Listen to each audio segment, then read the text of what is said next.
Genesis chapter 39 verses 1 through 23. Si Jose at ang asawa ni Potifar. Nang dinala na si Jose ng mga Ismaelita sa Ehipto, binili siya ni Potifar na isang Ehipsyo na isa sa mga opisyal ng Faraon. Si Potifar ay kapitan ng mga gwardya sa palasyo.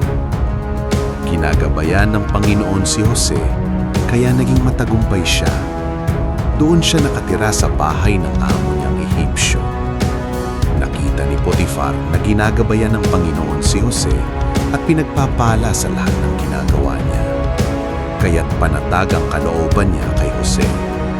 Ginawa niya itong sarili niyang katiwala at tagapamahala ng kanyang sambahayan at ng lahat ng kanyang ari-arian.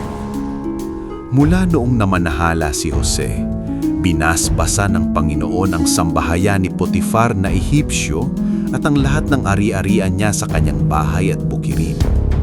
Ginawa ito ng Panginoon dahil kay Jose. Ipinagkatiwala ni Potifar ang lahat kay Jose at wala na siyang ibang iniisip maliban na lang sa pagpili ng kakainin niya. Guwapo si Jose at matipuno ang katawan. Hindi nagtagal, nagkagusto sa kanya ang asawa ng kanyang amo. Inakit niya si Jose upang sumipin sa kanya. Humungit tumanggi si Jose. Sinabi niya sa babae, "Pakinggan niyo po, ipinagkatiwala sa akin ng amo ko ang lahat ng kanyang ari-arian, kaya hindi na po siya nag-aalala sa mga gamit dito sa kanyang sambahayan.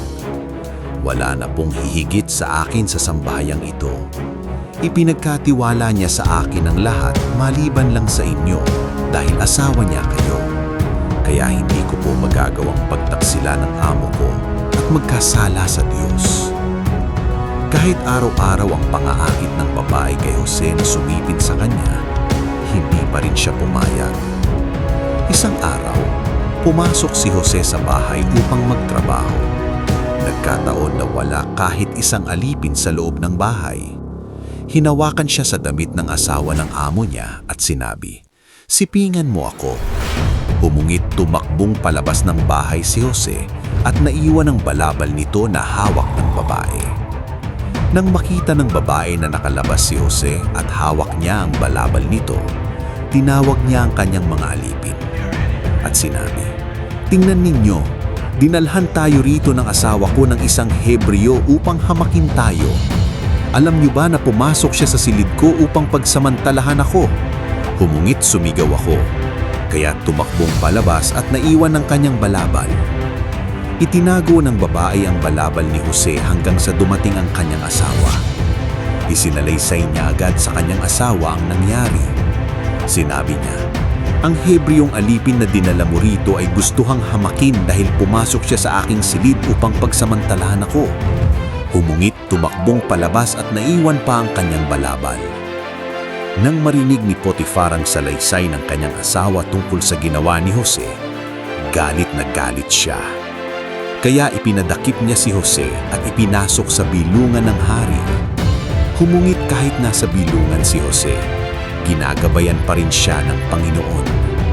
At dahil sa kabutihan ng Panginoon, panatag ang kalooban ng tagapamahala ng bilungan kay Jose. Kaya ipinagkatiwala niya kay Jose ang lahat ng pamamahala sa lahat ng bilungan at ang lahat ng gawain sa bilungan. Hindi nag-aalala ang tagapamahala ng bilungan sa mga bagay na ipinagkatiwala niya kay Jose dahil ginagabayan ng Panginoon si Jose at pinagpapala sa lahat ng ginagawa niya.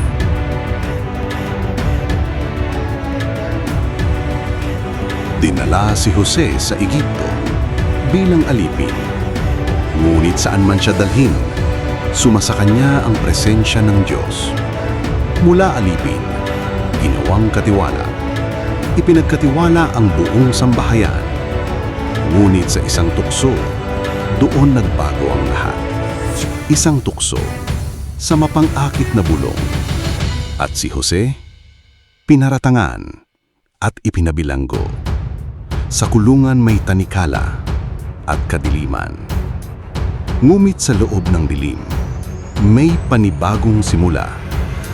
Sa loob ng bilangguan, May dalawang lalaking bilanggo ang dumating. Parehong lingkod ng hari. Parehong may dalang hiwaga ng panaginip. Isang panaginip na walang makapagpaliwanag.